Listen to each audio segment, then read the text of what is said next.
The reality is that you're dealing with sensitized individuals, whether you know it or not. Anybody who's in the mold assessing and or remediation field, some of the people that you're coming across indicate that they've been made sick by mold, or they, as you do your occupant interviews to understand what's going on in the home, you may find out that they're talking about symptoms. Now, we are not doctors, but what we are professionals that are trying to help resolve some of these issues. So what this particular class does is three things very specifically. It helps turn you into a better remediator.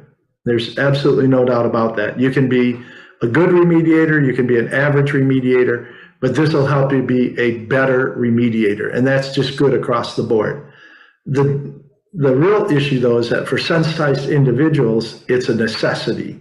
You can't miss the details. The second thing that the class does is expand upon some of the things that just get missed in a general sense in regards to following the IICRC S520, the mold standard. Most people know about conditions 1, 2, and 3, normal fungal ecology, and visible fungal growth as condition 3. What gets missed is that whole condition 2, deposition of airborne spores. And that brings us to the third thing as well, is how much money are you leaving on the table when you're doing a partial remediation and focusing on removing the source material, but you're not even investigating or offering to do some of the whole house cleaning or the cleaning that is necessary to take the condition 2 parts of the office or the home and bring that all back to a normal fungal ecology, rather than just the area that you contained to remove the mold in the basement or the mold under the sink or the mold in the bathroom.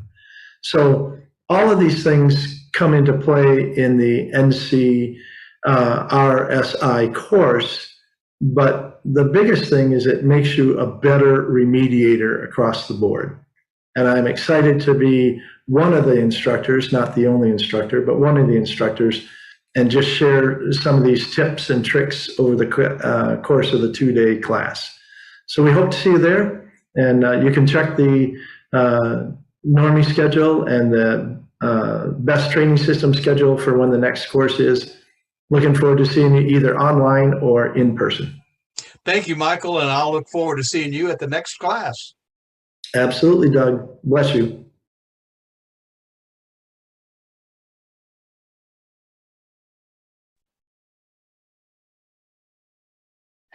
I'd like to welcome Michelle Blevins to our cast today. I've talked with Michelle quite a bit, and I've met her several times at multiple trade shows. It's always fun to have a conversation with her, and I thought it'd be really good to bring her in here tonight to talk about who she is, how she's involved in the industry, and the magazine that she is running. So, Michelle, how about a quick hello? Hello. Thanks so much for having me, Lance. I really appreciate it. And hello to everyone who's watching or listening. Well, thank you. Well, let's get right into it. Tell us a little bit about you before we even get into the magazine side, because that's really fascinating to me, but I want to know more about you. Okay, so I have been in the restoration industry since 2015. I have a background in TV and print journalism. My first job out of college was at a very local small town newspaper in very rural Indiana. We still did court news and going over to the courthouse to look through the big ledgers and see who got arrested that week and who got divorced and who had the land transfers and all that. That's where I really cut my teeth in relationships and all of that.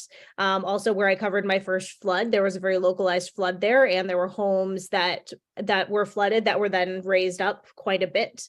So that was my first kind of experience with that. Also first experience around house fires and all those kinds of things.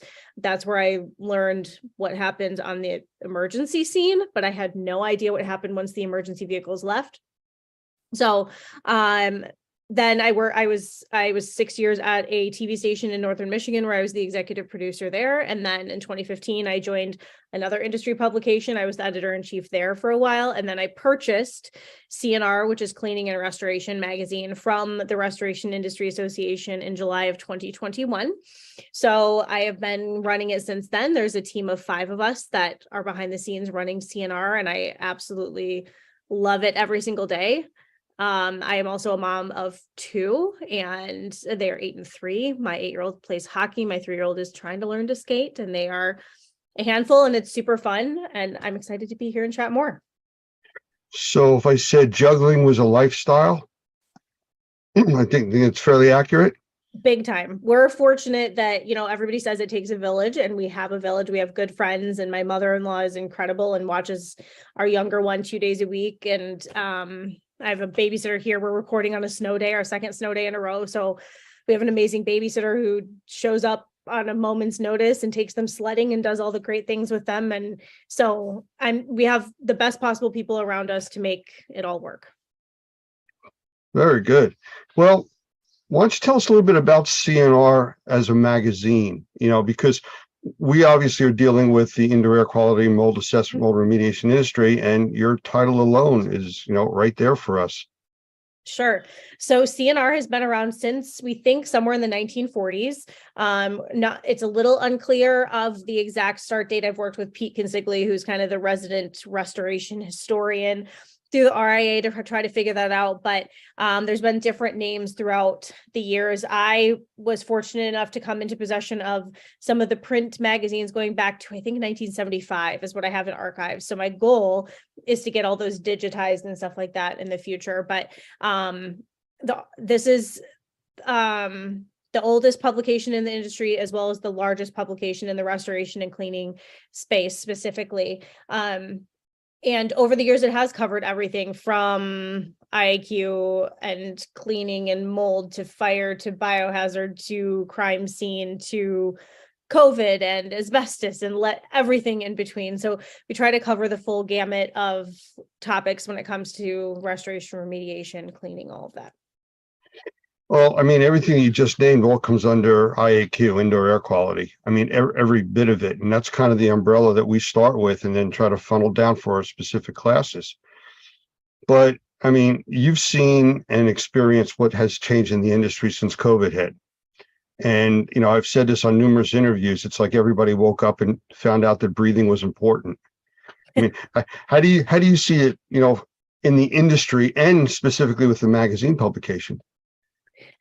I think the industry has changed in a number of ways. I think customers are looking more for the IAQ piece and making sure that when a restoration project is done, that it doesn't just physically look good, but that it's actually done healthily. I can think of a contractor in California who's dealt with a lot of the wildfires that have been out there, and they actually are on the forefront of helping with more sustainable building practices to help homes be more fire resistant if there are more wildfires. And I think that is something that the industry is learning, that we need to be a little bit more proactive in some of these things, make sure, I think COVID gave the industry a big lesson on how to actually clean. The root of the restoration industry is cleaning, right? We are cleaners at heart, and then everything else kind of revolves around it. So whether it is for COVID and we're disinfecting, or it's a fire, or it's a flood, or whatever it may be, cleaning is the crux of what we're doing. And I think COVID kind of knocked us a little bit on, are we cleaning properly, or are we just spraying and praying? Are we just wiping and moving stuff around? Are we using the right products? Are we using products that are okay for occupants in a building? Is this going to be damaging to children later if we're cleaning a school or a hospital or whatever that may be? I think that it was a good learning curve for the industry to kind of set us back on track of really thinking about what we're using, how sustainable are we being, how big is our carbon footprint? Are we using the best products out there? There's a lot more I can go into, but go ahead, because I feel like I will just start rambling. That's okay. No, I just flew back from a seminar with Dr. Gavin McGregor Skinner. Mm-hmm. And I know you've talked with him before, and he's really an interesting guy to talk with. But in the seminar that we were going through, and it's under an OSHA training, he used the term cleaning for health. Yes. It's a whole new direction. It's not cleaning to make it look good. It's cleaning for health. Yeah. And one of the examples that we talked about were the airlines, how they have 8 minutes to clean this 200-seat plane, and their biggest focus is making sure the safety belts are folded neatly. Yes. So it looks clean. is not cleaning for health. Yeah. And I really think that's where this industry has gone. I don't want to say it's going, it's gone there now, but it's learning how to do what it's trying to do. So very interesting spin on where this industry is going because of COVID. Mhm. I think it really brought everything into air quality right up front for everybody to see, and it's on everybody's mind. With that being said, the companies that I've been talking to have gotten extremely busy. Yeah. And one of their big complaints is getting personnel, and trained personnel is even harder. Yeah. Any thoughts on what they could do? So I think that the number one thing, or the number one way to find new people, is recruiting yourself. You and whether it's the owner or the technicians or the project managers or the estimators, salespeople, whoever it is, everybody within the company needs to be considered a recruiter for the company as well. They need to be thinking about like, oh my gosh, I just got amazing customer service from this person at Home Depot. I wonder if they'd be willing to, I wonder if they're interested in a job change or whatever that may be, or a server at a restaurant or wherever you are.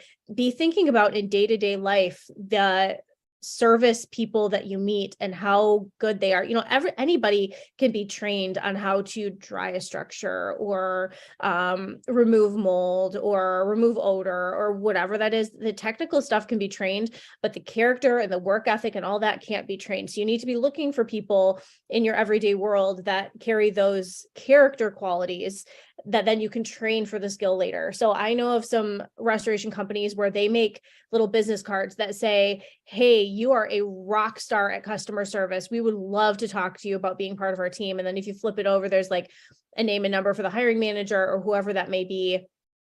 And you can just hand those out. I know some companies where that's like almost a requirement. Like you have to every person has to hand out like 5 a week to a star player that they see. And that is going to be so much more effective than throwing out an Indeed ad here or Career Builder or whatever website you're using. That just is a really difficult way now to try to find people. You might find people, but you're just going to be, I mean, I was a recruiter in the industry as well for 4 years, and I totally understand how hard it is.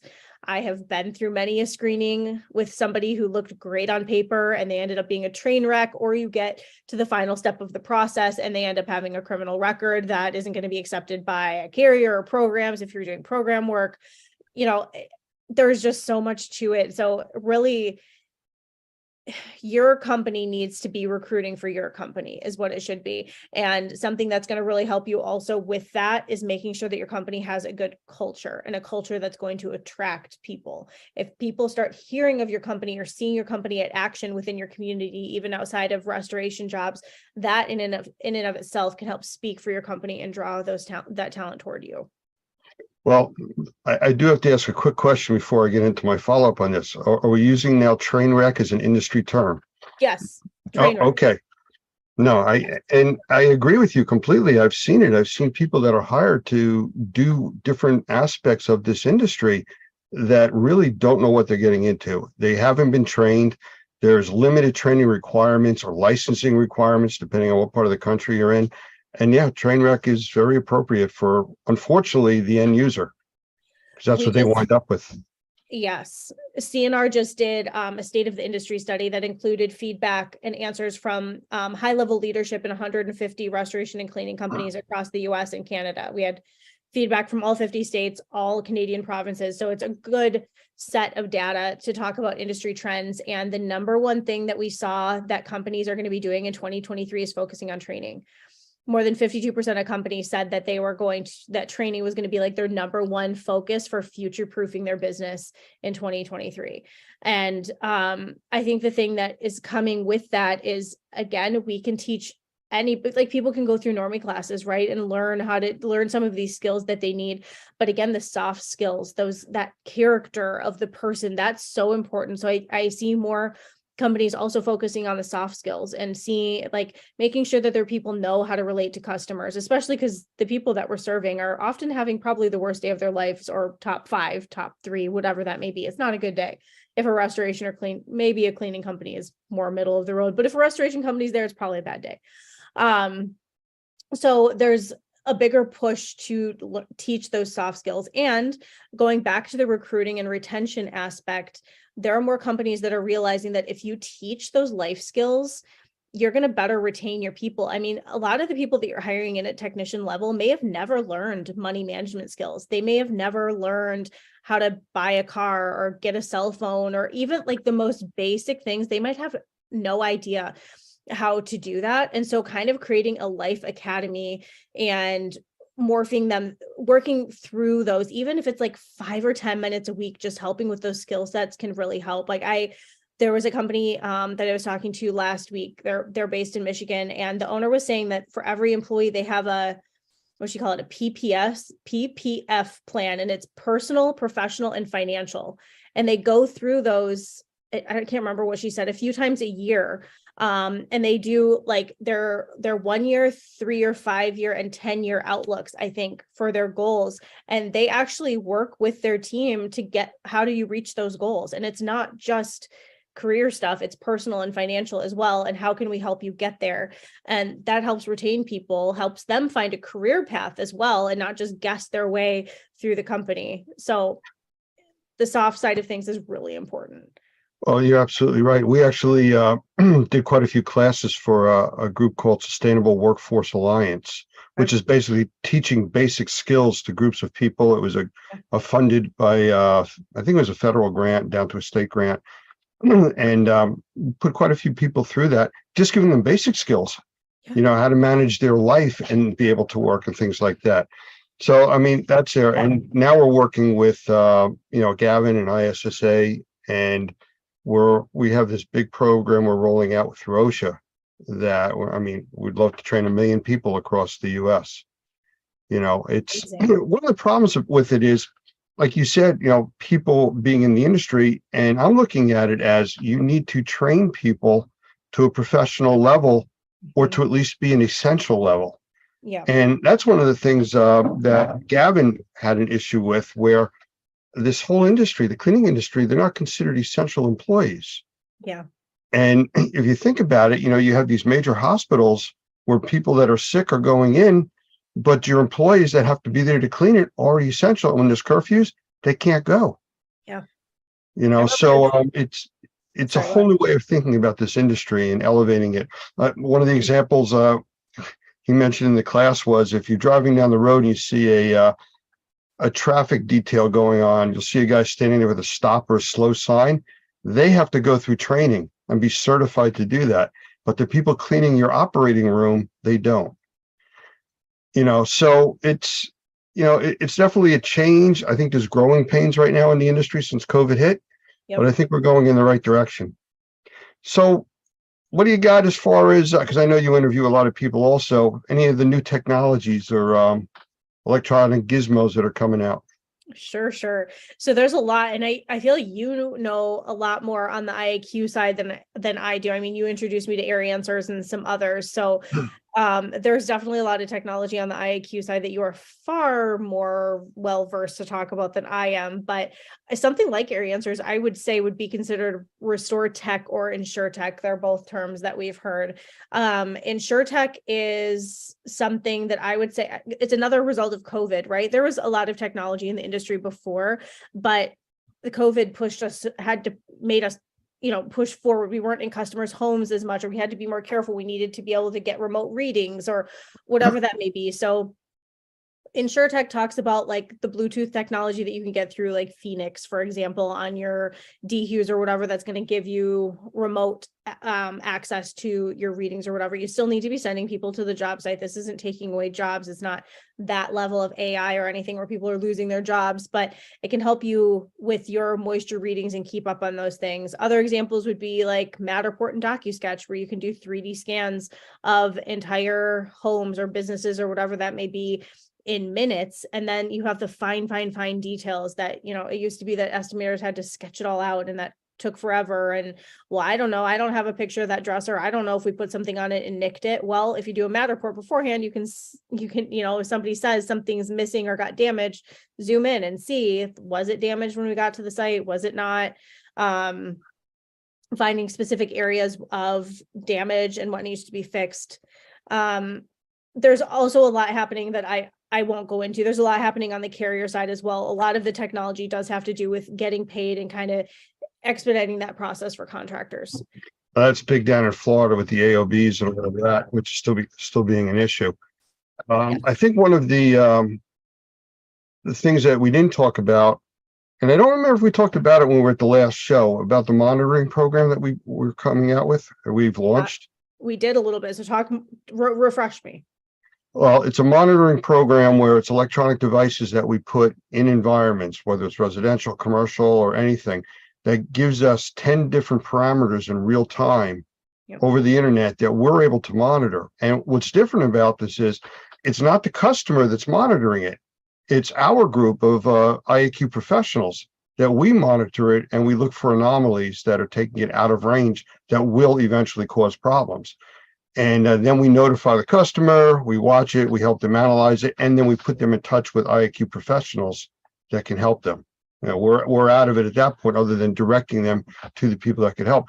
Very positive response from that.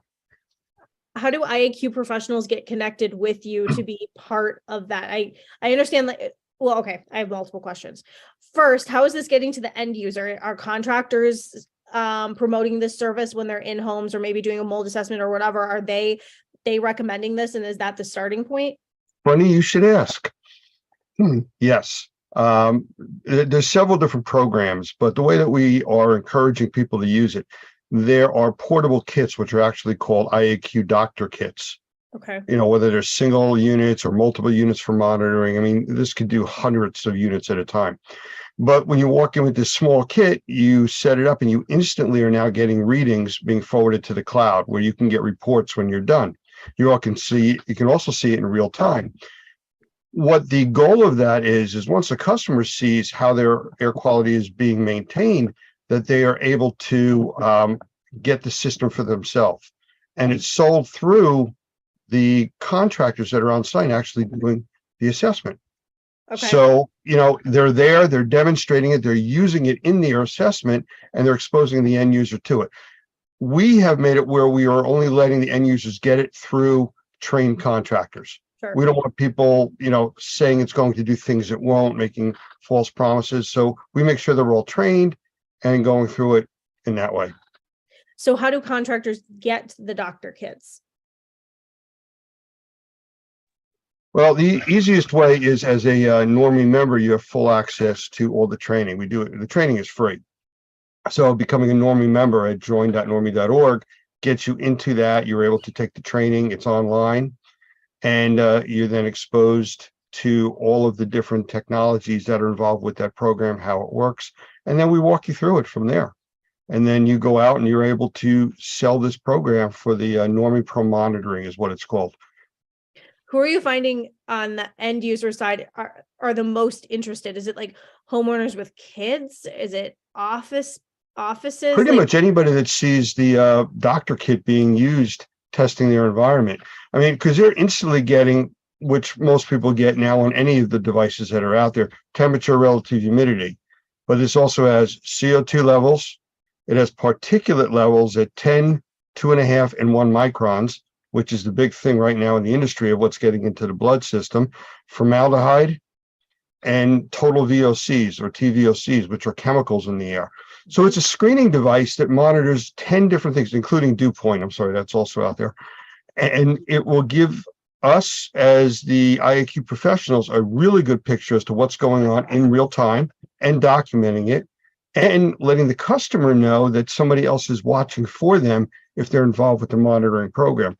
We've talked to a lot of people about the different monitors, and I've had them. I know you've talked with Doug. He's had all kinds of monitors for years.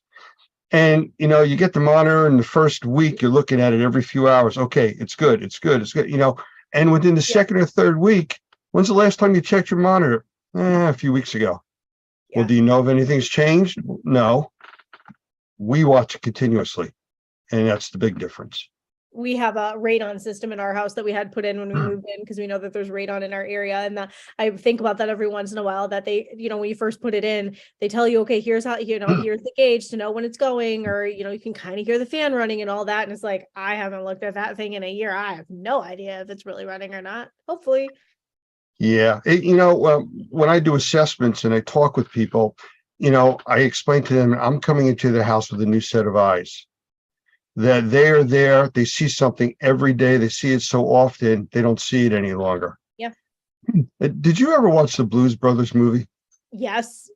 Well, there's a scene in there when the two brothers are talking to each other and they're talking about the Chicago trains going past their room, like 10 feet away. And he goes, how often do those trains go by? He goes, so often you won't even hear them. Yes. And that's really the same. It's really the same thing. You'll ask somebody, when's the last time you changed your filter? What filter? One for your air conditioning. We have one. How long have you lived here? 20 years. They just don't know. And these are true stories. These are the things that I ask people, and the way they've responded, they just don't know, because they don't see it on a rare occasion. They see it constantly, so they don't see it anymore. It's like being nose blind in a house that smells really bad. After 5 minutes, you don't smell it any longer. Same, well, for the most part, same kind of situation. It depends on how bad it is, but a barn, yes, you can go into a barn and lose the smell. I'm thinking about anyway. But again, it's going you into a new set of eyes and watching it from a different aspect. That's what the monitors do. They're in there watching all the time. They're not going to see something over and over and over and say, oh, that's normal, we're going to forget about it. If it's out of range, it's going to let us know. Yes. So that's the big difference.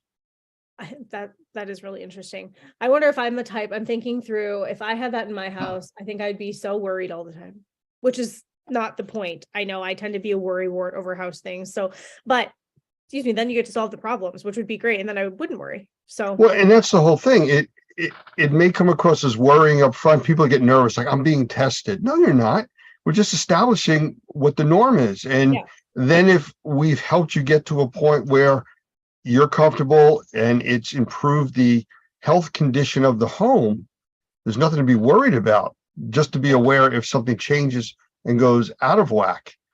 You know, if you have a big party at your house and you have 20 people there and all of a sudden your CO2 level goes way up, well, it's not something to be terrified about. It's just, hey, you had a party. Mm-hmm. You know? You had a party. How many members does Normie have now? Well, we've trained probably between 9,000 and 10,000 people. And we have people that come in and out of the industry, in and out of what we call active membership. Sure. It depends on what's going on. A lot of people do it as a part-time job. So, you know, the numbers really fluctuate because of that. But yeah, we've trained, I'd say, in that 8,000-10,000+ range over the years. I've been with Normie since 2006. They started in 2004. So a lot of people. That is a lot of people. I love it. All right, so where do you think the industry is going next? Come on, get your crystal ball out. Let's see where we're going with this one. More high tech, more manpower, more let's stop and analyze what's really going on. More technology, more AI for sure. I know that there are some really cool AI pieces that are going to be rolling out in the next year or so that are really going to help with estimating, especially. That's more on the, restoration and reconstruction side of things. But, people are never going to be replaced as this AI rolls out, but I think it's going to help considerably kind of even the playing field, hopefully level things out when they're in some of the more contentious areas of the industry, like TPAs and contractors and estimating platforms and all of that. So AI is one of them. I think that the industry is going to continue to grow. I think at any given time, people usually estimate that there's between 12 and 15,000 restoration companies in the US. I don't know how anybody actually knows that, because I think of like ServPros or Paul Davis's, or, the franchises, or mom and pop, 2 men in a truck type companies that they open and close every day. Right. So I don't know how you really can tell that number, but there was this big concern over the last 4 years of industry consolidation as the mergers and acquisitions kept ticking up. And there was a lull in the second half of 2022. I know that things are going to pick back up in 2023. They kind of have already with more acquisitions, but there was a really big concern that as the industry consolidated, over the last few years that there were going to be fewer companies. It was going to be much harder for the smaller independent companies to stay in business because some of the bigger companies would be eating the competition. And then, you have a big player and a little player in one market who's going to survive. But again, going back to the state of the industry, everyone, like it was almost 100% of the companies who had somebody in their market purchased said that their company either increased their revenue or stayed the same, despite their competitor in their market being bought by somebody bigger. So I think that that's something to keep in mind for contractors, hopefully an area to take heart as you maybe see the consolidation continue over the next year or two. Interest rates are going to affect that and some other economic things, of course, but I do know that this trend is going to continue a little bit, I don't think to the degree it has been, but just know that even if that is happening, that doesn't mean that there isn't space for the smaller independents, because there absolutely is. And those are the backbone of the industry. I like to think Katie Smith, who is the president of the Restoration Industry Association Board of Directors, she calls herself an everyday restorer. And I like that. She and her husband run a company in Lillington, North Carolina, and it's a really successful company. It's very family oriented, all those things, and they have done just fine no matter what has happened in the industry. And that's kind of a perfect example. I know there are a lot of other companies in the same boat, so don't worry. Other trends, those are probably the two big ones. I don't know that workforce stuff is going to get any easier. Mike Rowe in a recent podcast, or I can't remember where I heard it, but it's Mike Rowe said that for every 5 people leaving the trades right now, there's only 2 to replace them. Yeah. So it might be a little bit easier to hire people now just in general, but finding the skilled people in the trades, that's probably not going to get any easier. That is a big issue. So we've got a long way from talking about C&R Magazine. That's okay.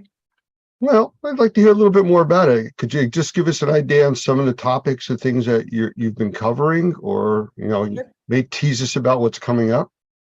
Sure. So C&R is a full media brand. So it's more than a magazine. Anybody who's listening, it's also all free. So you can go to cnrmagazine.com and sign up to get the print magazine or the digital edition. We have a podcast and social media channels, a YouTube channel, all of those things. So any resources you find there are brand new.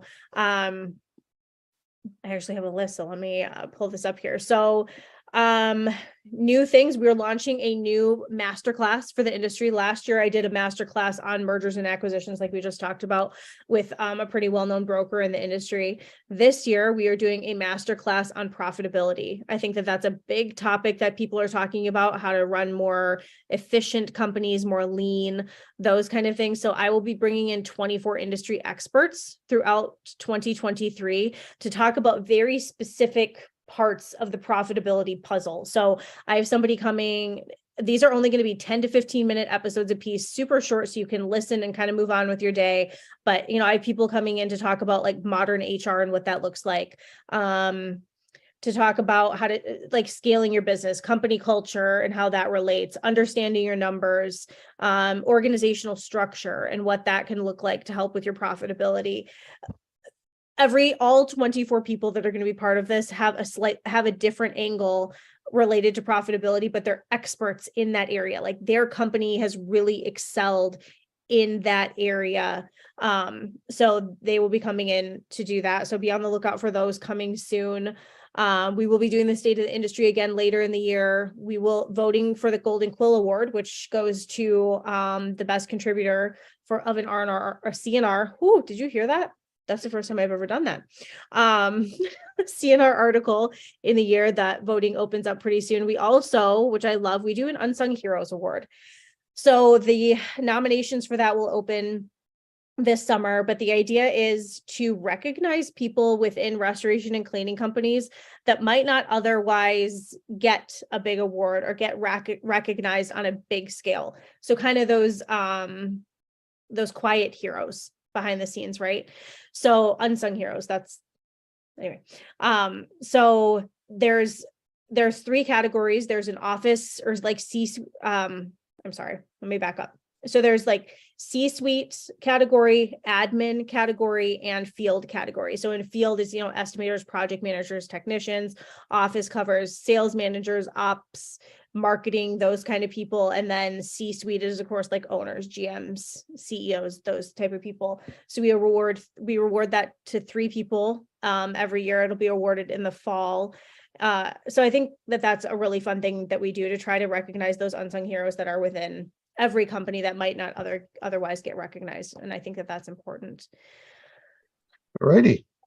Well, I'm gonna throw something at you now that you may or may not be ready for. Do you have any questions for me that I may or may not answer? That you may or may not answer. Well, I'm curious, how many classes does Normie put on in it, like in a week? I guess let's go there, because it seems like there's always something going on. There are always classes to attend. Let's start there. Well, the easiest way to say that is we have static online courses that are available anytime. Yep. We also do on-site courses that we, especially when we're down in our classroom down in Fort Lauderdale, we're able to simulcast over our Zoom platform. We actually have it working like as a TV studio at this point. So the customer or student experience at home is almost like being in the classroom. So we're doing that. That's several times a month. We're doing that. We're doing English and Spanish classes also. We're constantly putting out newer technologies. I know we have the more advanced classes out now covering some of those technologies, but these are being taught by people like Michael Pinto. Gavin's come in, Doug Hoffman. We have Mo Zulawaga, who does a lot of our Spanish classes. We have Maxine that does our Spanish classes. So we have a bunch of other teachers that have also come in. So we're doing classes now all over. We're looking to expand out to the West Coast this year, if possible. And there's going to be some international stuff coming really soon. That's awesome. So there'll be more on that. And that's one of the reasons that we've been doing so much with our TV channel, Normie.tv, because people are hearing about us and asking questions.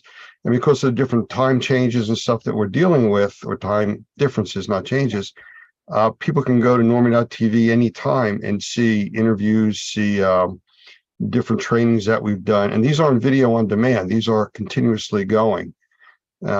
We will also interrupt that and go with live broadcasts at times in between the other recorded live broadcasting. Yes. Okay. So to answer your question, it's all different. Yeah. During the holidays, you back down a little bit because people are just losing their minds and going in different directions. Yes. But now it's ramping up and we got a lot of classes going again. How are you so tech forward? Like, this industry is not known for being super tech savvy, but Normie clearly is. I mean, the ability to live stream classes, you have Normie TV, you can get classes online at any time. Like, that's honestly something very, very lacking in the industry. So how have you managed to be so tech forward? Well, Doug Hoffman, our executive director, is very open to these types of ideas, reaching out to the community. And to him, it's all about giving back. And the only way to do that is be able to reach people that need the help. So when we come up with these different platforms and ways of reaching out, as long as it's something that makes sense to do it, we're going to try to do it. My background is very different than what's really in this industry. So I come from an industry where make it work is pretty much the mantra. So what do we need to do? Okay, we'll make it work. And that's kind of how we do that. And technology is the way to do it. Yeah, it is. I totally agree. I have enjoyed in my infancy of business growth here, leveraging technology and doing things differently than I've seen things done in the past. And it really does make life and work and all of that better and easier and higher quality for everybody. So I'm impressed with everything that Normie does. Well, this is my chance to throw it out to everybody that's watching. This is going to be on Normie.tv, IndoorAirQuality.tv, a YouTube channel, which is the Normie Live YouTube channel, the Twitch network, which is live, DLive, which is live. We're actually on a South Korean platform, Afreeca, AFREECA, which is another broadcasting platform, and LinkedIn Live and Facebook Live. So we push all of our stuff out there across all these different platforms for people to be able to get to it in whichever manner they need to. You know, somebody's not in their office, clicking on a video on demand to watch is difficult, but there's platforms where they can get right on their cell phone. They can listen to it as a podcast. We're just trying to make it easy for everybody. Well, that is impressive. Keep up the good work. And what about this new OSHA training? When is that rolling out where you're hoping to get a whole bunch of people through this training? It's rolled out. Right now we're doing a lot with train the trainers. And that's a big thing. We need a lot of trainers to reach a lot of people, which is going to happen very quickly. So that has started. Who are the ideal trainers for that? Who are you I'm looking sorry? for? Who are the ideal trainers? Like, who are you looking for trainers? Well, people that are obviously in the industry. I mean, one of the things that we look for at Normie is all of our trainers are still working in the industry. Okay. You know, the expression, those that can't do, teach. Well, we want the people that are doing and teaching, you know, so for me, that would be one of the most important things. The second one is people that have an interest of giving back to the community, because there's a personal investment in this, not monetarily, but you're investing your time, your energy, and your passion to want to teach people that really have not been exposed to this industry. You know, it's your essential workers at the lowest level that have to be there, have to be trained how to be safe and how to do the job right. So, I mean, those are the biggest things that I think are important. There's other criteria, obviously, you know, you don't want people with criminal backgrounds and stuff like that, you know, going out there teaching. And you need self-starters, people that are motivated to go out and run a class on their own. Sure. So there's a lot of different criteria. Gavin's on top of all that. He's doing a great job with it. And you're going to see big changes over the next year or so. I love it. Well, congrats on all that you're doing and Normie TV and all that. And it's always a pleasure seeing you at shows and chatting and catching up and all the things. Well, we got a bunch of shows coming up this year. I hope to see you there. I am sure that we will cross paths more than once. Absolutely. Well, I want to thank you for all your time, and we'll chat some more. This was fun. Thanks, Lance. Thank you very much.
August 2005. It'll be a memory etched into the minds of those of us who lived through and survived Hurricane Katrina and Rita.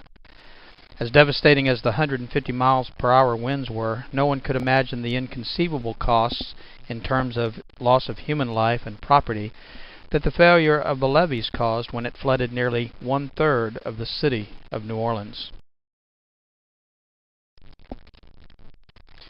With over 275,000 homes lost on the Gulf Coast as a result of the hurricane, 10 times as many as any other natural disaster in U.S. history, the city of New Orleans continues to deal with the results of homes flooded to the rooftop, unparalleled mold infestation, and potential health issues for the residents who remained to salvage what they could.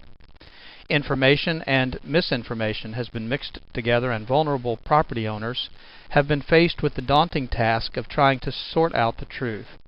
And so the lessons are clear. Prepare when you can for whatever flooding might occur, not only for the potential, but for the aftermath. And whether a natural disaster or the result of someone's mistake, anyone and everyone can suffer the devastating effects of flooding.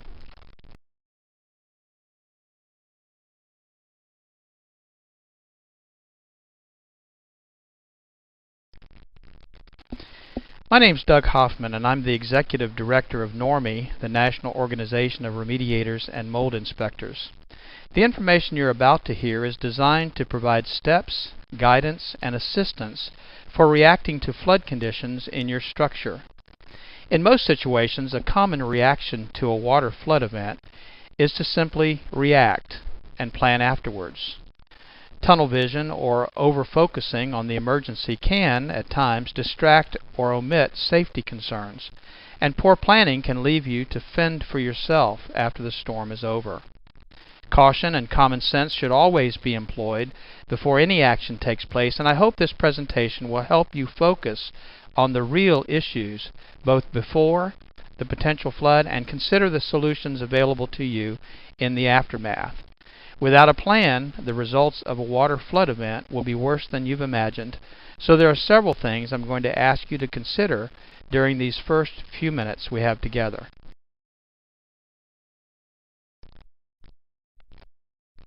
The integrity of the structural systems may have been compromised depending on the nature and degree of the event.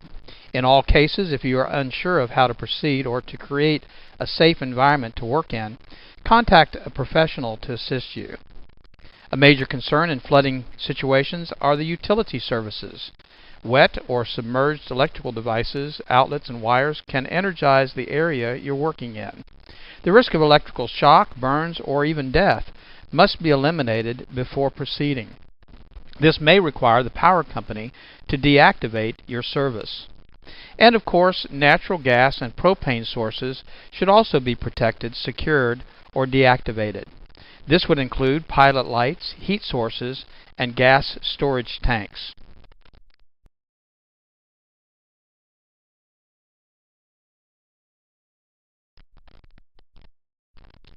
Depending on the severity of the water event, structural integrity should be considered in regards to the foundations.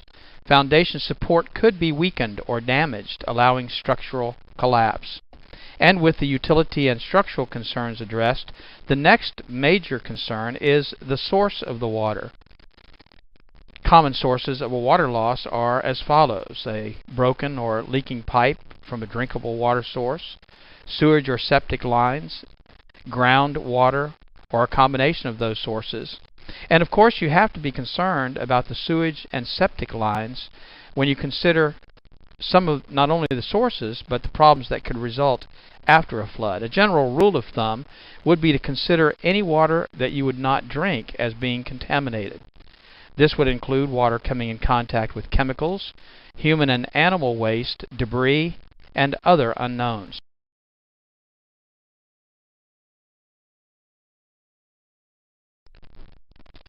Protecting yourself is one of the important first steps post some water event. Exposing your skin, your eyes, your lungs, your nose, even your throat to contaminated water can create a wide range of health issues that may not appear for days after the exposure.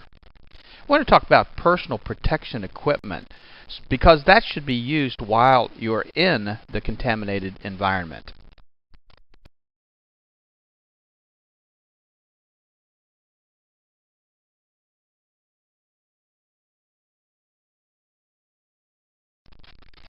Personal protection equipment can include a wide range of items, including boots, clothing, gloves, goggles, and even a mask. We recommend, under normal conditions, a N95 or dust mask that you can find pretty much anywhere. In some situations, the contamination levels are so high that you might even require a respirator. But each situation would require different types or combination of these types of protection. With safety and health concerns addressed, corrective action can then be taken.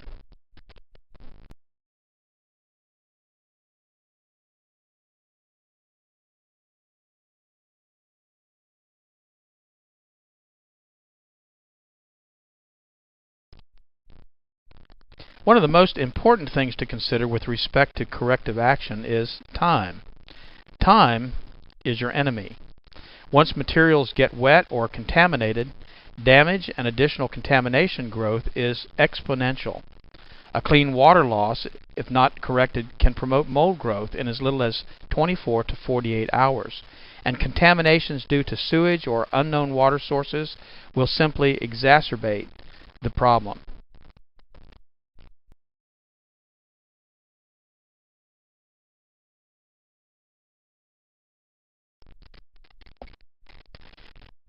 Drying materials and surfaces in the least amount of time should be of the utmost urgency, and oftentimes power is not available, and so having a generator available will be a great source of power for some of the tools that you'll need to dry out the areas that have been flooded. Unfortunately, this may require removal and discarding of flooring materials, wallboard, and furniture. Many material and items can be salvaged depending on the contamination source, the time of exposure, the cost, treatment available, and resources. But a flood affecting a widespread area could reduce the available resources for that area. Not only do you not have electrical service, but you may not have access to floor fans or heaters or dehumidifiers or even an ozone machine that might help eliminate some of the potential contamination that you'll be dealing with after a flood.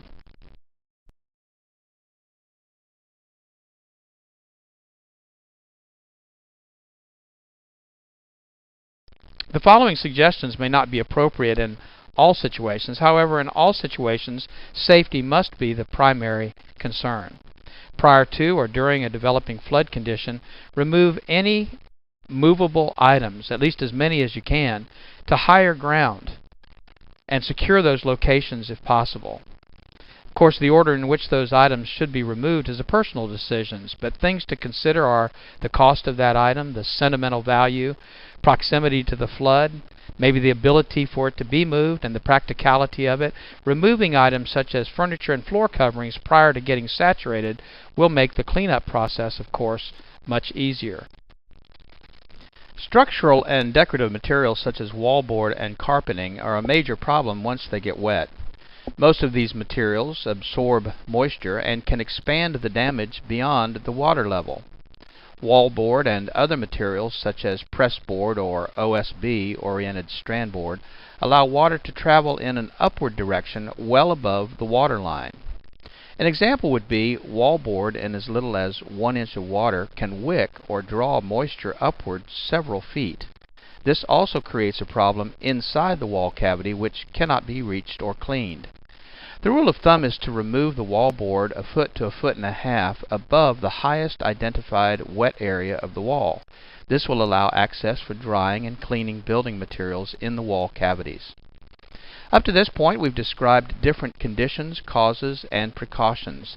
In the next section, we want to describe pre-planning and corrective measures.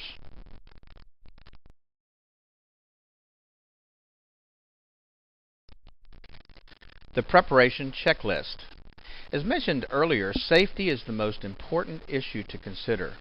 You know, taking the important stuff with you is, of course, a great way to prepare for what may be coming. But what can you do to plan for the aftermath of the flooding? That must be considered too. Electrical and gas services must be secured before entering a flooded area. You know, as a side note, an improperly connected generator at a neighbor's home could energize service at your home even if the utility company has cut power in the area. This type of situation could cause an unknown and unexpected risk. With the utilities secured, standing and running water should also be avoided. The health effects from unknown contaminants against your skin is a concern in addition to the power of moving water. Did you know that just 6 inches of rushing water is capable of moving a parked vehicle? Losing your footing or being struck by debris, these are risks you need to consider. Assuming that the water is receding or the water source leak has been stopped, the next phase of the process can be started. Drying is one of the most important things you can do to reduce your loss. Contacting a remediation or drying company should be your first option. Pre-planning and contacting a restoration company before an imminent flood may place you on a response list if a wide area has been affected. Other options could include contacting the local fire department to have your basement or lower levels pumped out, renting pump equipment and generators prior to the flood while they're still available, and arranging for alternate lodging in the event your building becomes uninhabitable. Remember, the larger the area that's affected by the flood, the less resources will be available to you or your contractor.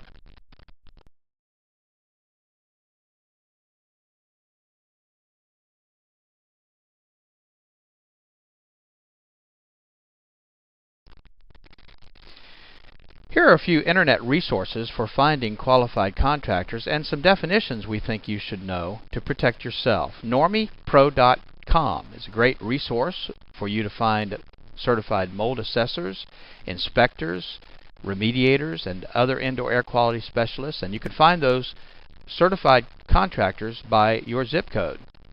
ServiceMagic.com is another great resource for construction contractors throughout the United States, and you can find them by the type of work they do and by your zip code. And then, of course, EnvironmentalExpert.com. To avoid being taken advantage of by a contractor during a flood emergency, understanding the following construction terms will be helpful. Licensed. In many parts of the country, having a license to do certain types of work is not necessarily a measure of that contractor's competency. Sometimes it simply means that they have government approval to work for a fee. Certified. Certification is often offered by certifying agencies, a specific organization that recognizes the skills, training, and the ability of the contractor who is certified. Being certified does not necessarily imply that the person certified is actually licensed to do the work. Insured. A contractor stating that they are insured is a pretty general term and could simply mean that they have auto insurance. Special types of insurance are required for specific types of work. For example, general liability insurance is not appropriate as coverage for mold remediation work.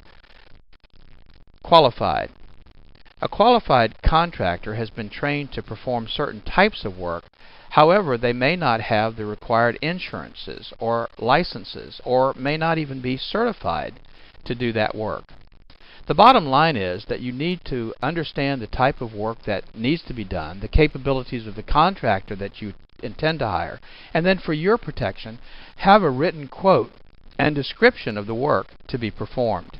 Make sure that the contractor that does the work is licensed by the municipality in which he's working, that he has the proper type of insurance, and request a certificate of insurance evidencing that specific type of insurance for the work he intends to do, and make sure that he's trained, either qualified or certified, to do the work for which you're hiring him. Keep in mind, using a contractor that's not appropriate for the work being performed may preclude you from any insurance claim, and you may give up your legal protection. If you cannot obtain a contractor, your only option may be to do the work yourself. With the decision to do the work on your own, we must stress that safety must be the main focus of your efforts to clean up after a flood.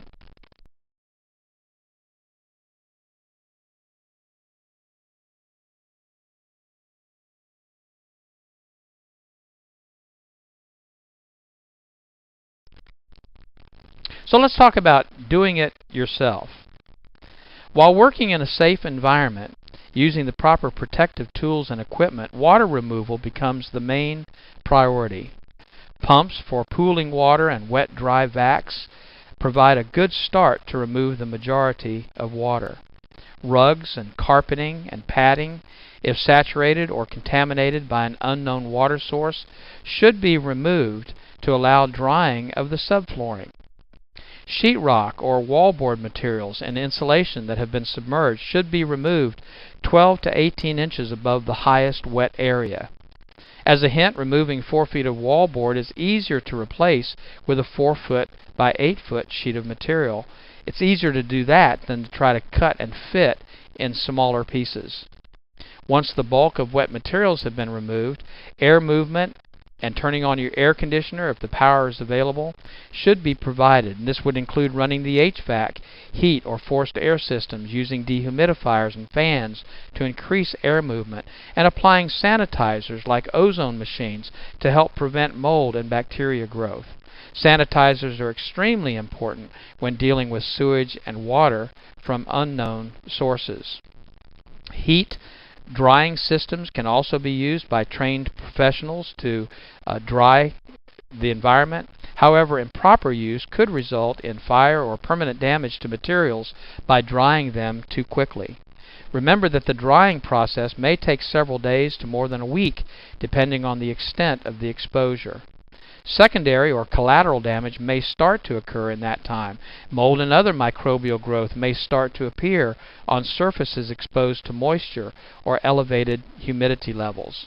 And if you have a situation where you start to have large areas of microbial growth, the drying process in most cases was not done adequately or fast enough. There is available at enviroscreening.com, for instance, do-it-yourself testing kits to find out if the mold that's been growing in your environment is the type of mold that might need to be removed or dealt with differently than common molds. In this case, it's recommended that you seek the assistance of a professional mold inspector, a qualified sampling technician, or a remediator. Health concerns become additionally critical as the environment conditions deteriorate.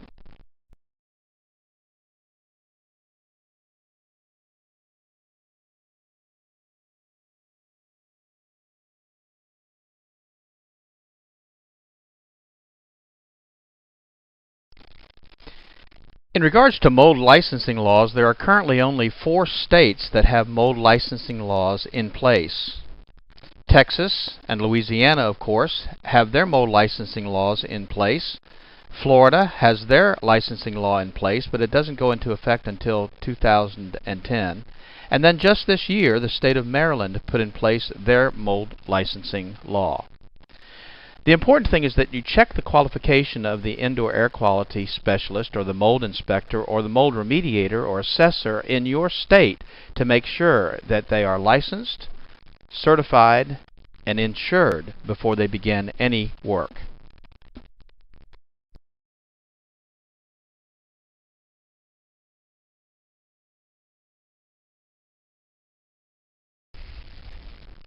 Let's talk about some common misconceptions and myths pertaining to flood and mold and indoor air quality. Oh, bleach kills mold. How many times have you heard that? Well, bleach is an effective sanitizer, but in many cases it will not sanitize or remove mold at its root. It will bleach out the color, of course, so that it goes clear, giving the appearance that the problem's been removed, but it cannot, in many cases, get down into the microflora and destroy the mold at its root. Oh, just get rid of the water. Everything will be fine. Well, that's not always enough to protect your property. Most of the affected materials do have the ability to retain moisture, and elevated moisture levels are the main cause of much of the residual damage from flooding. Well, lots of air fresheners, that'll help. Well, that's not true. In actuality, most air fresheners only attempt to mask the odors. The odors are an indication that moisture, contamination, or growth still exist. And the chemicals in those fresheners can also be a source of indoor air quality contamination. Well, your insurance company is going to take care of the problem. Don't worry about it. Well, of course, insurance companies are not always quick to respond because of the heavy workloads, the emergency claims that bog things down and delay payments. Many homeowner insurance policies have exclusions that limit or exempt the insurance company from paying a claim. An example would be a claim to an insurance company for water damage from, say, groundwater intrusion. In most cases, the claim could not be covered unless you had flood insurance and the area that you're in was declared a disaster area by some government agency. A similar situation may occur with mold damage, and the water damage in the home may be covered by the insurance company, but the mold damage as the result of the water would not be covered.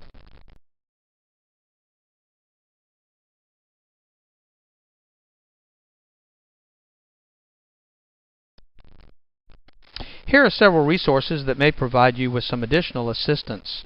Of course, the FEMA and the EPA government websites are good resources for more information about how to contact those agencies in an emergency.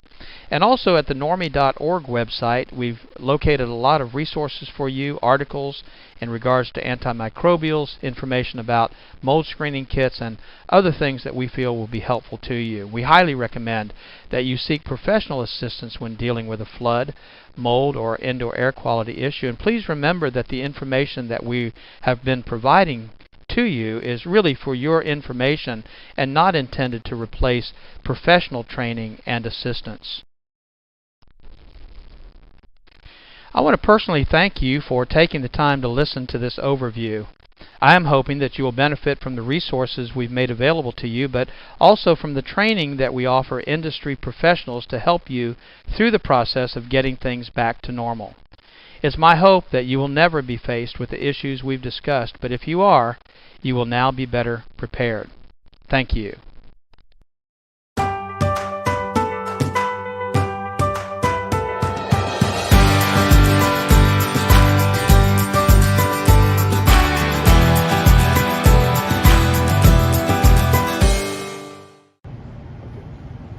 Hello there, my name is Robert Pettyjohn, coming from you to beautiful downtown Wake Forest, North Carolina. My daddy said years ago that we are known by the company we keep. And I'm very thankful that 45 years ago, I was able to keep company with this young lady here beside me, Karen, out of Easley, South Carolina, and what a difference that has surely made in my life over the years. We're also very thankful that 35 years ago, the Lord led us to start Pettyjohn's Cleaning and Restoration here in North Carolina in Wake Forest. We're very thankful for that because over the years, Karen, we have now got almost 7,000 customers. Isn't that incredible? That's wild. That's great. My goodness, that's just amazing. And the reason for that is, and we started out cleaning carpets and upholstery and water damage restoration and all that because we were doing this for the health of our precious customers. Fortunately, we had the ability to sit under